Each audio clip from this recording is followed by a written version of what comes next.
Ok les gars, donc on se retrouve aujourd'hui dans cette nouvelle vidéo. Donc dans la vidéo des 2000 abonnés, donc la FAQ que je vous ai parlé lundi ou mardi, je sais plus. Déjà je voulais vous dire un grand merci parce que je pensais pas que j'allais avoir autant de questions en commentaire. J'ai eu plus de 50 réponses. Du coup vous pensez bien que je vais pas réussir à répondre à tout le monde dans une vidéo. Du coup ce qu'on va faire c'est j'en ai sélectionné quelques-unes parce qu'il y en a plein qui demandaient à peu près la même chose à chaque fois. Du coup j'en ai sélectionné quelques-unes et par la suite je ferai une deuxième FAQ plus tard sur ma chaîne. Et avant de commencer je voulais juste vous dire un grand merci à tous parce que début de la semaine on était 2000, je vous ai mis la vidéo. Et là on est vendredi et on est 2930 je crois. Donc du coup vous pensez bien que la vidéo pour les 3000 abonnés, ben pareil j'aurais pas eu le temps de la faire. Du coup je vais peut-être sauter la vidéo des 3000 abonnés pour faire quelque chose de bien aux 4000. Vous avez vu j'ai investi dans une chaise. Vous êtes aussi sur une chaise. On s'est mis dans un petit endroit, normalement il n'y aura pas de gens qui vont passer, rien, du coup comme ça on est tranquille, on n'a pas besoin de bouger. Et donc du coup ben c'est parti, on va commencer avec la première question. Alors, depuis quand et comment t'es venue la passion des E30 et vas-tu faire des events de drift avec la E30? Du coup ma passion pour le E30 c'est venu à 16 ans je pense. Avant je connaissais déjà mais je m'intéressais pas vraiment. Et jusqu'au jour où le cousin Justin il a eu sa 325 IS. Et à partir de ce jour-là, je la voyais tous les jours quand on allait à la salle. Et je commençais à m'intéresser un petit peu plus. Je regardais sur internet, les E30, sur YouTube et tout. Et jusqu'au jour où, après la salle, il nous a déposé chez nous. Il nous a fait un tour du coup avec la E30. Il pleuvait ce jour-là en plus, je me souviens. C'était la première fois de ma vie que je montais dans une E30. Et depuis ce jour-là, je me suis dit, il faut que j'achète une E30. Et depuis ce jour-là, j'étais à fond dans la E30 et je suis toujours à fond dans la E30. Et je me suis dit, ça y est, il m'en faut une. Du coup, dès que j'ai eu mon permis, même avant que j'ai eu mon permis, j'ai acheté ma première E30, donc pas celle-là, une autre. Et voilà, c'est comme ça que c'est venu en fait. Si peut-être son cousin n'avait jamais acheté de E30, peut-être qu'aujourd'hui je roulerai en Clio, je sais pas. Ouais, je pense que je vais faire, c'est sûr même, je vais faire des events de drift avec la E30, c'est pour ça que je la prépare. Et d'abord, moi je vais faire en sorte qu'elle tourne vraiment bien, que pas que j'arrive, je paye ma journée sur circuit, je fais même pas un tour et que la voiture, ça y est, elle est KO, tu vois, il y a un problème, je peux plus rouler de la journée. Du coup, d'abord me concentrer bien sur la voiture et après on fera des events de drift, c'est sûr. Alors, deuxième question. Quel âge as-tu? Combien de voitures as-tu eu? Et pourquoi la E30? Sinon continue comme ça, tu gères. Merci à toi déjà. Alors j'ai 20 ans, j'ai eu 4 voitures, enfin 4 entre guillemets parce que j'en ai eu 3. J'ai eu ma première E30, la 318i, qu'on voit au tout début de ma chaîne. Ensuite je l'ai échangée contre une Mercedes 300 CE que je vous ai déjà parlé dans une vidéo. Je l'ai échangée pas parce que je préférais la Mercedes, mais parce que en fait quand j'ai fait l'échange, le gars il a rajouté de l'argent par-dessus. Et avec l'argent qu'il me donnait plus la voiture, j'avais acheté pour me racheter une autre 30. Du coup j'ai eu la Mercedes plus j'ai acheté directement celle-là quelques jours après. Du coup c'était que bénéf. En ce moment en daily j'ai une Ford Fiesta de 2000, c'est une toute pourrie là, que je vais bientôt vendre pour acheter un autre daily. Parce que je vais devoir acheter un diesel, tout ça, bref je vous expliquerai tout ça dans une prochaine vidéo. Je vous dis 4 entre guillemets parce que la Mercedes, dès que je l'ai eu, il y avait l'anniversaire de mon père qui tombait quelques jours après et je lui ai offert pour ses 50 ans. Donc voilà pourquoi 4 entre guillemets. Et ensuite pourquoi la E30? Parce que comme je l'ai dit juste dans la question d'avant, c'était un coup de cœur et donc voilà, je vais pas réexpliquer. D'où viens-tu et pourquoi une E30 swap au lieu d'une E36 328i? Comme dit au début, j'ai eu vraiment le coup de cœur de la E30 que j'ai toujours aujourd'hui. Pour moi la E30 c'est toujours la voiture au-dessus, tu vois. Parce que maintenant avec du recul, j'aimerais bien une E36 aussi, mais bien sûr sans vendre ma E30. J'ai toujours gardé ma E30 et vu que je voulais drifter avec, j'avais pas les moyens pour m'acheter direct une 325i ou un truc comme ça. Je sais que l'argent allait venir petit à petit. Du coup, je me suis dit, j'achète une E30, je la swap. Et vu ce que je voyais sur internet, que les gens ils swappaient les E30 et tout, je me suis dit, il me faut une E30 swappée dans tous les cas. Je veux au moins avoir ça une fois dans ma vie. Et du coup, là aujourd'hui, je l'ai ma E30 swappée. Et maintenant, c'est clair que je pourrais par la suite acheter une E36. Sur le moment, le choix était vite fait. J'ai pas du tout hésité entre une E36 ou une E30. Donc voilà, petite question du frérot Bank. J'ai même pas vu tes 2K venir. T'as été super vite, félicitations. Merci, mais c'est grâce à vous, à tous les gens qui s'abonnent et tout. Et du coup la question, tu comptes participer à des rassos en Belgique? Alors écoute, si tu m'héberges une petite nuit, histoire que je vienne, on fait le rasso ensemble, je passe ma nuit tranquille et le lendemain je repars en France, moi y a pas de souci, je viens avec plaisir. Je compte me prendre une 30 mais pour l'avoir en tant que caisse clean, stance tu vois, toute d'origine et tout, donc j'aimerais en acheter une saine avec peu de frais. Pour combien d'après toi? Je pourrais en avoir une. Et niveau entretien, est-ce coupe-gorge? Merci. Là, ce qui va être compliqué un peu, c'est si tu veux vraiment pas de frais et tout. Déjà, les prix des E30, ça explose en ce moment. Après, ça dépend aussi de la motorisation que tu veux. Si tu veux un 4 cylindres, si tu veux passer un 6 cylindres, tu vas direct mettre un peu plus d'argent. Surtout si tu veux avec pas beaucoup de frais. Parce que ouais, pour 3000, 4000 euros, tu arrives à trouver quelque chose de bien en ce moment. Niveau entretien, c'est pas coupe-gorge parce que la plupart des trucs tu peux les faire toi-même. C'est pour ça qu'un E30 c'est bien. Après un E36 aussi d'ailleurs. Mais les vieilles voitures, ça qui est bien, c'est que tu peux tout faire toi-même. T'achètes la pièce. Après, soit t'achètes d'occasion, soit t'achètes en neuf. La plupart du temps, si t'achètes des pièces, il vaut mieux les acheter direct en neuf parce que tu vas avoir d'occasion de E30. Du coup, les autres E30 elles sont vieilles aussi. Du coup, achète direct en neuf, tu payes un peu plus cher, mais la main d'œuvre tu la payeras pas vu que c'est toi qui vas faire. Du coup, on va dire que t'es plus gagnant dans ce cas-là. Du coup, non, c'est pas du tout coupe-gorge. Une E30 est-elle facile à assurer pour un jeune permis? Quelle E30 conseilles-tu pour un jeune permis 316, 318? Sinon, bravo pour les deux cas. Merci à toi. Facile à assurer, bah, c'est pas compliqué, tu vas à l'assurance, tu demandes à t'assurer et après il faut juste que tu aies l'oseille derrière en gros, tu vois. Après, si tu viens avec un 325, je pense que ça va être un petit peu tendu ou alors il va t'assurer mais tu vas payer très cher. Moi j'avais les deux, la première c'était une 318i phase 2, elle faisait 115 chevaux et celle-là, une 316i phase 2 toujours, elle fait 102 chevaux. Parce que vu que c'est une version allemande, elle fait 102, les versions françaises ils font 100. Et waouh, 2 chevaux en plus, super. Mais après ce qu'il faut regarder c'est pas ça, c'est... Moi je me suis dit, quand j'avais ma 318i, elle faisait 7 chevaux fiscaux parce que c'était une berline. Et celle-là, vu que c'est une coupée, elle fait 9 chevaux fiscaux. Mais pourtant c'est une 316. Du coup faut regarder ça aussi, si tu veux une coupée, une berline, ça va augmenter tes chevaux fiscaux. Et parce que ça rentre dans une autre catégorie sportive vu que c'est un coupé, je sais pas quoi, tu vois. 318i, je l'avais assuré au nom de mon père en premier, moi je m'étais mis en deuxième. On payait 55 je crois. Et là, celle-là, la 316, je l'ai mis à mon nom maintenant. Après, faut savoir que moi j'ai fait quand j'étais accompagné, du coup le A je l'avais que 2 ans, du coup là je l'ai plus.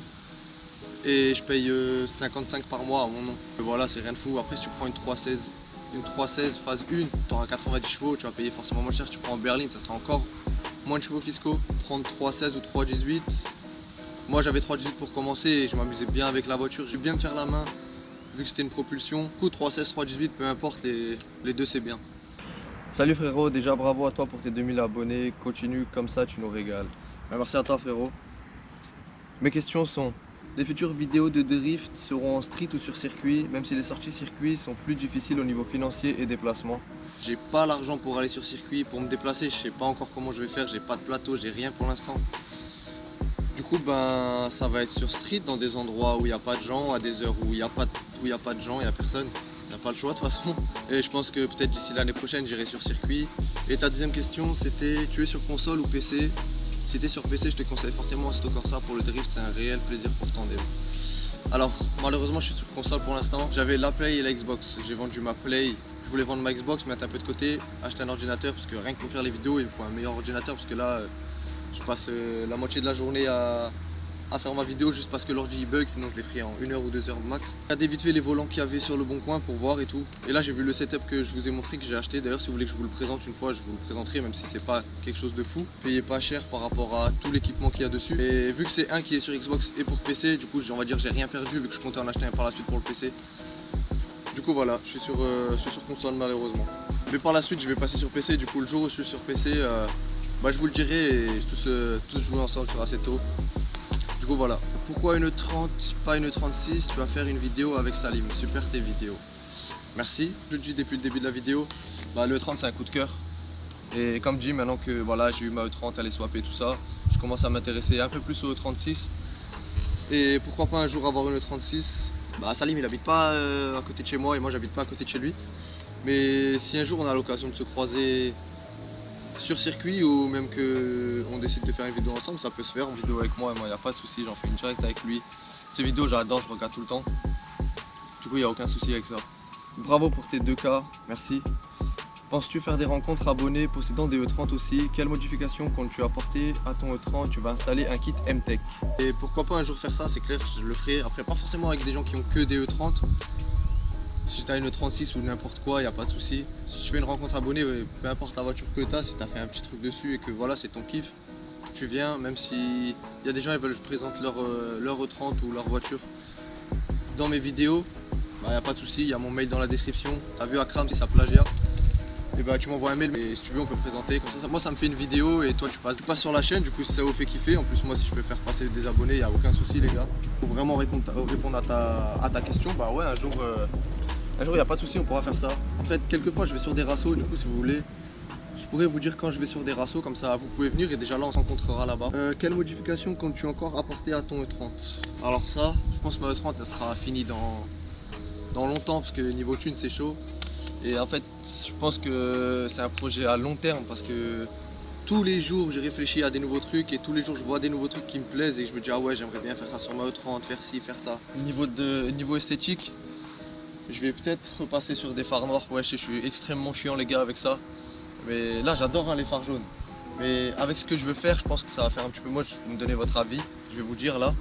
Je vais mettre les phares en noir, avec le fond noir, comme je vous dis depuis le début, mais pas avec le film, vraiment les vrais phares noirs. Parce que je compte changer mon kit d'admission. Que là, c'est un vieux cornet tout moche, il prend de l'air chaud comme pas possible mon moteur. Et enlever le phare là-bas et sortir juste le filtre à air. Mais vu qu'il y aura le petit rond devant, ça va faire bien, ça va faire propre. Mais du coup, si je laisse les jaunes, il y aura 3 jaunes et un truc noir, ça va faire moche. Alors que j'ai tout noir avec là-bas le trou plus autour un truc noir. Comme le même kit d'admission que Salim il a sur sa 36 qu'il a mis en bas. Moi, je vais le mettre là en haut, c'est tout. Et vu qu'il y a le rond qui sort, lui il l'a mis dans le pare-choc ici. Moi, je vais juste le mettre dans le phare là-bas. Du coup, vraiment, vu que ça va faire tout noir, ça va être vachement clean. Je vais mettre des anti-brouillards, même si vous allez me dire ouais en drift, ça sert à rien d'avoir des anti-brouillards. Mais pareil pour le style, je vais changer. Acheter des combinés filetés, ça c'est vraiment il faut que j'achète parce que là elle est trop haute, j'en peux plus. On va dire que pour l'instant c'est un petit peu tendu niveau thune. Je vais rajouter un béquet aussi je pense. Ensuite pour ce qui est de l'intérieur, là j'ai mis ces baquets là. Mais bon je pense encore changer de baquet pour mettre des Sparco ou des Recaro, des vrais bons sièges baquets, pas des baquets à 3 €. J'hésite à mettre un arceau, je sais pas, ça sera vraiment par la suite, je sais pas encore. Il me manque mon frein à main hydraulique, mon volant tulipé. Comme ça je pense que c'est tout. Ensuite niveau moteur, je pense je vais changer ma pub d'admission, je vais mettre une du 325 avec changer le papillon. Changer mon collecteur parce que c'est encore un 328. Du coup voilà pour ce qui est des modifications. Après bien sûr par la suite j'aurai encore d'autres idées qui vont me venir. Du coup voilà, après installer un kit M-Tech. Je sais pas parce qu'en fait j'aime bien comme elle est maintenant. Et surtout que sur un coupé j'aime pas trop les kits M-Tech 2. Ça fait stylé mais moi je préfère sur un 4 portes ou sur un touring. Je crois que ce que je préfère c'est sur un touring. Comme on voit dans la vidéo de Bank, son pote qui a mis le kit M-Tech dessus, il est même pas peint, mais le touring il est tellement beau, c'est un truc de ouf. Moi franchement je préfère sur les touring. Je pense pas mettre un kit M-Tech sur celle-là. Après, bon voilà je vous le dis, j'ai un petit projet encore à côté. Je compte acheter une deuxième E30, mais vraiment pour la faire clean, la faire stance. Donc du coup, ce que je veux c'est un 4 portes, phase 1. Parce que les phases 1 ça fait vraiment à l'ancienne, vraiment vieux et quand tu les fais toutes clean, c'est magnifique. Je pense que je mettrai un kit M-Tech sur la deuxième. J'aimerais acheter, minimum un 6 cylindres, genre un 320. J'aimerais bien un 320, comme ça je la sois pas, je fais rien niveau moteur. Niveau moteur je fais juste l'entretien, je rajoute vite fait quelques trucs pour que voilà, le moteur il respire mieux tout ça. L'intérieur refait, tout clean, des jantes, combiné filetées, vraiment que la voiture soit nickel. Voilà, ça sera la petite voiture pour chiller. Et à côté, j'aurai ma petite E30 pour drifter. Voilà, donc le kit M-Tech, ça sera sur une prochaine. Comptes-tu repeindre ta E30 ou mettre des vinyles? Alors la repeindre, si je la repeins, ça sera de la même couleur qu'elle est là en ce moment. Depuis que j'ai ma E30, j'ai croisé 0 E30 avec la même couleur que moi. J'aime trop cette couleur, elle est grave belle. Je sais pas qu'est-ce que tu appelles mettre des vinyles, si c'est les vinyles genre de drift, je mets là des trucs là. Moi je compte pas mettre des vinyles comme ça, je compte quand même mettre des stickers sur les vitres je pense. Sur le côté j'ai déjà le nom de ma chaîne. Après dans la vitre de derrière je pense que je vais mettre un petit truc mais pas énorme, genre vraiment juste en bas. Je vais mettre un sticker sur le pare-brise, les pare-soleil ceux qui sont en haut. Et d'ailleurs si vous avez des sites où on peut personnaliser nos stickers, faire comme on veut, parce que moi je cherche ça depuis 2-3 semaines pour pouvoir justement faire mon sticker sur mon pare-brise. Donc en gros c'est les pare-soleil tout noirs. Mais moi je veux que en transparent il y ait le nom de ma chaîne, découpé en fait et qu'il y ait le nom de ma chaîne. Du coup je vous mettrai une image d'un gars où il a justement sur le pare-brise le truc comme ça. Je vais mettre l'image là maintenant comme ça vous voyez. Elle fait combien de chevaux ta BM? Sinon tu gères, continue comme ça. Merci. Elle fait 193 chevaux. Bon faudrait qu'un jour je la passe au banc pour voir si elle a vraiment les 193 chevaux encore ou non. Ensuite il y a Fifi Pilote qui nous dit tu penses quoi des mecs qui driftent sur auto verte? Bisous mon frère. Déjà je vais pas dire quelque chose de négatif parce que moi aussi je le fais. Après je pense qu'il faut juste savoir quand le faire et où le faire, c'est tout tu vois. Quand il n'y a pas de monde dans des endroits, dans des zones industrielles, des trucs comme ça. Voilà, où il n'y a pas de gens et juste ne pas mettre la vie des gens en danger pour rien tu vois. Genre le gars quand il rentre du travail, toi t'es là, tu prends une sortie d'autoroute, le gars il arrive en face, tu te retournes, tu le tapes. Le gars il a rien demandé tu vois. Du coup voilà, donc moi je pense rien de mal là-dessus, juste voilà, faire attention aux autres c'est tout. Question hors FAQ, tu joues sur PC T'as quoi comme jeu de simu? Ben, comme j'ai dit avant, je joue sur la console. Question pour la FAQ, penses-tu monter une team de drift avec Justin, Tolik, voilà, et GG pour les 2K? Ben, merci à toi frérot. C'est compliqué vraiment parce que Justin il a un taf qui fait qu'il est pas souvent là. Là il va être encore moins là qu'avant. Après dès qu'on sera ensemble, vous inquiétez pas, on va faire des vidéos. Je sais que vous aimez bien quand il est sur la chaîne. Et après Anatole, le truc c'est que ça fait un moment on s'est pas vu. On s'est perdu de vue un petit peu. Du coup voilà, donc monter une team de drift, je pense pas, tu vois. Après bien sûr aller sur circuit avec Justin, chose qui va se faire, c'est logique. Justin il est en train de préparer ça au 30 pour ça aussi. Du coup voilà. Alors voilà, là c'était la dernière question et il y a juste quelqu'un qui a commenté et qui m'a dit quelque chose. C'était pas du tout une question, mais je voulais quand même parler de ça parce que j'avais envie de parler de ça tout simplement. Il m'a dit frérot, je te conseille de mettre plus de vidéos et merci. Alors je voulais juste expliquer pourquoi je mets qu'une seule vidéo par semaine et pas plus. C'est pas à cause du temps, que ouais j'ai pas assez de temps pour faire des vidéos, j'ai pas assez de temps pour faire le montage et tout. C'est pas du tout une question de ça. Des fois ça arrive que j'ai pas du tout d'idée de vidéo, j'ai rien à filmer. Sur la E30 je fais rien, je vais pas vous filmer, je vais marcher dehors tu vois. Même si des fois ça m'arrive aussi que quand je vous mets une vidéo en ligne, par exemple je vais vous mettre celle-là, c'est possible que derrière j'en ai déjà 3 autres en attente pour 3 dimanches de suite. Mais je préfère les garder plutôt que vous sortir 3 vidéos par semaine. Et la semaine d'après, j'ai plus rien à vous filmer pendant 2 semaines. Je préfère mettre une chaque semaine et être régulier. Que voilà, toutes les semaines vous avez une vidéo plutôt que vous en mettre 3 et que après pendant 2 semaines j'ai plus rien. Après bien sûr ça m'est arrivé de sortir une vidéo le dimanche et en ressortir une le mercredi, mais c'est vraiment quand genre j'ai des vidéos bonus, je sais que derrière j'en ai encore 2-3 et que j'ai quelque chose à filmer dans la semaine que je peux vous sortir direct. Donc voilà, après par la suite, si vraiment j'ai plus de choses à vous filmer, que je vois que voilà j'accumule plein de vidéos en rab, ben à ce moment là quand je verrai que j'ai assez de vidéos pour en sortir 2 par semaine, ça arrivera. Mais je fais des petites vidéos bonus que je peux vous sortir le mercredi, je vous le ferai, comme j'ai déjà fait sur ma chaîne. J'espère que j'ai pu bien répondre à vos questions. Désolé pour ceux que je peux prendre leurs questions. Après voilà, ce sera pas la dernière FAQ que je ferai sur ma chaîne. J'espère que cette petite FAQ elle vous a plu.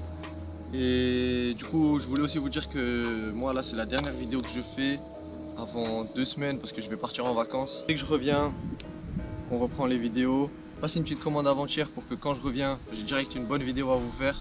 Je pense que ça va vous plaire et moi c'est un truc que je vais acheter depuis longtemps, mais à chaque fois je me dis ah je l'achèterai la prochaine fois. Quand je rentre, je vais renvoyer ma E30 chez le gars qui m'a swappé pour qu'il me mette ma direction c'était mon train à l'arrière. Et ensuite après tout ça j'aurai encore d'autres trucs à vous filmer parce que courant septembre vous saurez. Je vais pas vous en dire plus, vous attendez pas un truc de fou, une deuxième E30 qui arrive ou quoi. Je pense que ça va faire évoluer mes vidéos entre guillemets un petit peu. Si ça vous a plu, vous savez, comme d'habitude, vous laissez un like, vous vous abonnez si c'est pas encore fait. Et je vous dis bonnes vacances si vous n'êtes pas parti encore en vacances et on se retrouve dans 2 semaines. Ciao les gars.